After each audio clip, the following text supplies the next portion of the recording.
Taurus. This is Kate from Clear Blue Tarot. Wow. That bowl is going and going. I should have waited. Still, woo. Anyway, hello. This is your reading. I'm just going to jump right in.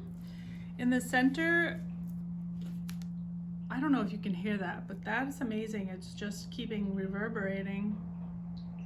I've never heard it ring that long. Okay, we have the center, the Five of Fire, with the groundhog spirit, crossed by the heart of the sky. So the Five of Fire is usually a card of some sort of turmoil, difference of opinion. It could be an inner battle, or it could be something in your life that's some sort of outwardly manifesting disagreement, but we know that those all come from inside of us as well. So even if it is some sort of circumstances in your life that have manifested around you, we are co-creating. Anyone that's listening to this reading today is, of course, part of this community that is learning how much we are responsible for our reality. So that is at the center, and it's coupled with the groundhog spirit, which it says on the front of the card, time to let go.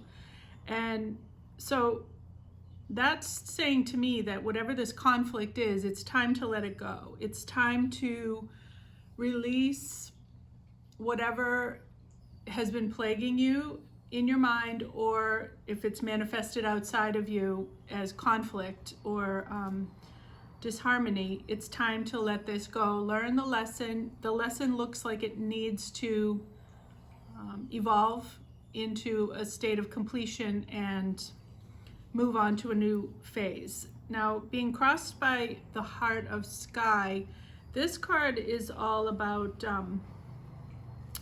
the energy of the universe that comes through us as creation. So it looks like you are wanting to use this creative universal power that you are now able to access. You've done the work to be able to open your crown chakra and have this connection to divine energy, but maybe because you have this conflict going on for some reason, you are held back from using this giant amount of energy that wants to come down into you. I was just listening last night to a light language woman who channels light language songs from Sirius. And when I saw this Heart of Sky card today, it really popped up in my head that that might be something that you're into, or that you've just heard about, or you're realizing that you have this ability to access this type of light language. So that just came into my head. And, you know, it wants to come more fully through you. And so you need to release some sort of, maybe one thing that did crop up for me is I've been talking a lot to a friend of mine about how maybe 10 years ago, I wouldn't have been ready for all this stuff that's happened to me over the past couple of years of awakening. And I would have laughed it off, or I would have not been welcoming to this information because I wasn't ready for it. So maybe as this new information or new opening has happened for you, you've still been kind of resistant, and it's saying it's time to let go of the resistance. It's time to let go of your inner battles and just accept this. You can be trusted with this influx to use it for your creativity. Don't be afraid of it, and don't keep on with this mental arguing. What's happened in the recent past is the Ace of Air, which is a card of really divine inspiration. So that links in also to what it looks like it's saying in the reading about having some sort of awakening to universal knowledge. I mean, a lot of people are having that happen right now. It's not an unusual thing to have going on for anyone these days. So as we go on, you're going to see that it's the reading saying that as you have this inspiration, you're going to realize that you have others around you that can support you, both in the ethereal realm and the corporal realm. With that Ace of Air, that's kind of an individual experience, and then later it looks like it's really encouraging you to find your community. What this situation is resting on is the Queen of Water, which is the card of sort of like the ultimate feminine emotional balance. So the Queen of Water is very comfortable with her emotions. She's learned about herself, and she's in tune with her emotions, and she's able to express them, and she's able to look within. And I was just learning something about how as people are on this ascension process, your emotions stop being processed in your solar plexus and they begin to be processed in your heart. And the way that her card is represented with these blues and greens, it's a heart-centered look of the card. It's very emotional of the heart, whereas the solar plexus is more the yellow, which is more about like power and manifestation, and it can be very much about control, whereas the heart is not about control. It's about letting things just be and accepting. And when you feel your emotions with your heart, you don't want to control things so much. You just sink into them and accept them, and you have so much love that you're able to feel without even negative emotions. You're able to feel in a different manner with more compassion. So it looks like you've come into that. Crowning the situation is the Two of Fire, which is a card about crossroads. So it looks like these new experiences have brought you to a crossroads where you're now deciding to follow this light. This giraffe is holding a light, and the person on top of the giraffe is using the light to guide them. Sort of like if you think of the giraffe in this card as being the higher self, because its head is above and it's larger than this person, and then the light guiding, it's saying it's never really a crossroads. If you follow the light, there's only one way that the light is going to go. The other way is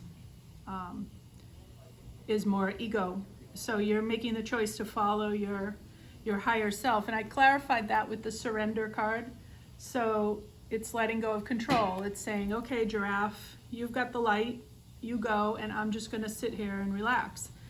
The near future, you do have the bee spirit, which is sweet results await.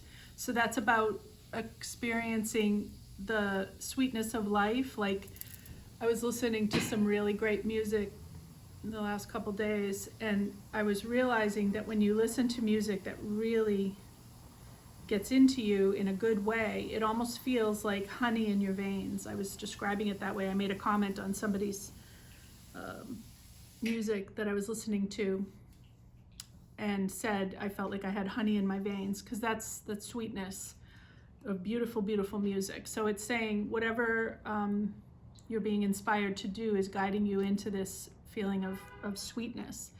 And I clarified that with another winged creature. I got the dragonfly, which is all about magic and inspiration, and realizing the magic in life, realizing kind of like epiphanies, little bursts. So these two cards in your near future are really great. Two awesome winged creatures. That one is of mental inspiration, the other is real emotional satisfaction. So what's within you right now is the lightning card, which is, it's like, you know, kind of looks good down here with the dragonfly that's right next to it. So, you know, the lightning, if you picture like lightning inside of a dragonfly, it's supercharged inspiration, and it's really exciting. And so that's what's happening inside of you as you're going through this surrender and this letting go and embracing perhaps this galactic energy that you're feeling, because the veils are thinning and we're having these solar flares, and we are getting a lot more of this if you're real tuned into it. and you're getting inspired. You're feeling high on life, very high on this energy right now, and very charged. So that's inside of you.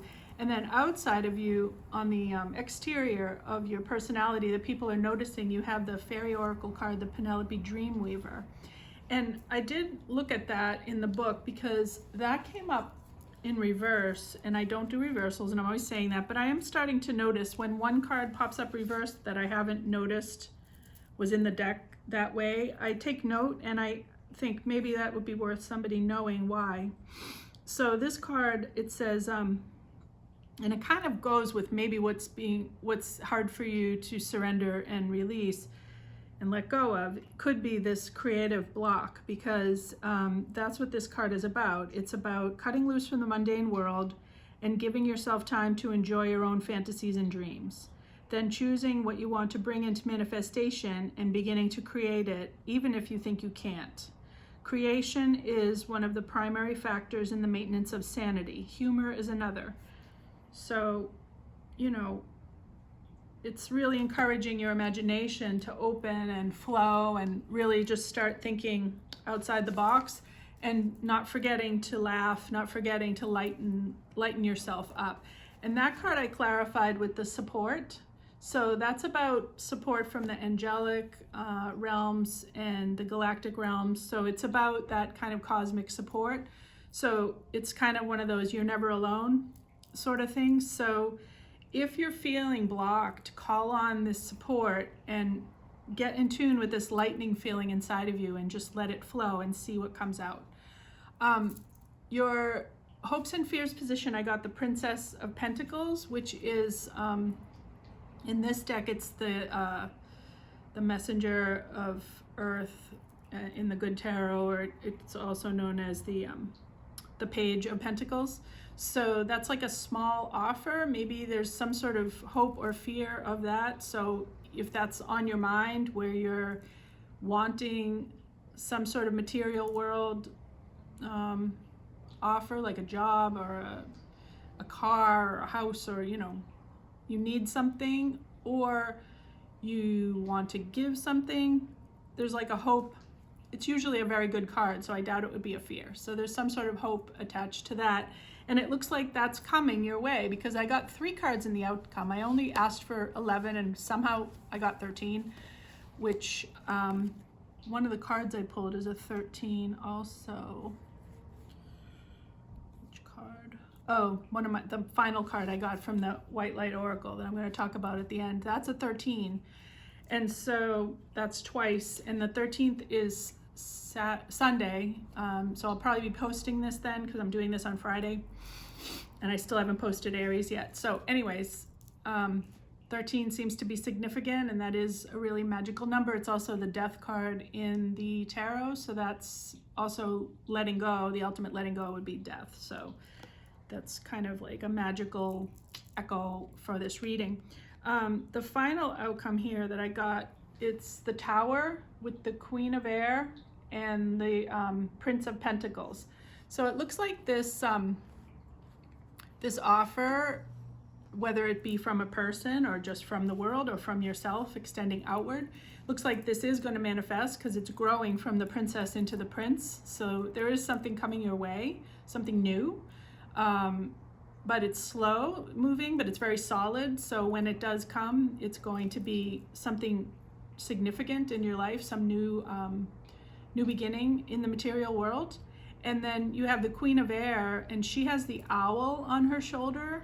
And there's just so much about owls that's been around me lately. So it's about this wisdom of, it's like feminine divine wisdom. And the Queen of Air is all mental capabilities. So with the Tower there, it's saying, you know, this is going to happen. It's divinely guided. The Tower comes when maybe we've been a little resistant, like with this 5 of Fire in the center, but you don't really have a choice. The energy that's pouring down from the sky, from the heavens, is coming, and you can't really fight that. So at some point, you're going to need to become the Queen of Air and take charge of this and cope with this tower feeling, which is maybe a little overwhelming, and go forward with this new beginning. To clarify the whole reading, I pulled one card from the White Light Oracle, and I got this number 13, the Bastet of 174 Hertz. And it has a cat on it, like an Egyptian cat, which reminded me of my niece who has a Siamese. And my niece is a very unique individual. And she just sent me a movie a couple days ago of herself sitting on like the edge of her bed, holding her cat and like rocking her cat like a baby. And the cat really looks like this cat. And the meaning of this card sort of relates. It's saying you need to sort of do this for yourself, like hold yourself and rock yourself like a baby. Not literally, but I'll tell you what it means here. It says, you've been moving so fast for so long that you're not realizing how wound up you've become. Gently unwind now to drop into a deeper, slower healing rhythm, and you will restore your body, mind, and soul. Things which seem too difficult right now shall soon seem very manageable and even pleasurable to accomplish. It says, we deal with issues far more effectively from a place of peace and relaxation than from stress. If you are interested in exploring any of the sacred arts of pleasure, including music and sound, food, touch and massage, healing, play, dance, celebration and art, color therapy, or healing with crystals and oils, this oracle encourages you to do so. Such avenues are authentic and helpful for your soul healing. So it's telling you to go sit in the sun, lounge, take a nap on a rainy day, take a nice hot bath. And it says this frequency of 174 hertz. It says it's the pain relieving frequency, a natural anesthetic. It's a musical version of the similar low frequency purring of a cat. The cat's purr is considered medically therapeutic, as is 174 hertz. This frequency creates an experience of grounding and slowing down and evokes deep healing for body and mind, providing love and peace to organs and tissues, strengthening your bones and your soul. So that's your beautiful reading, and I hope this worked for you to give you a little guidance, and I hope that I will see you next time, Taurus. Thank you so much. Namaste.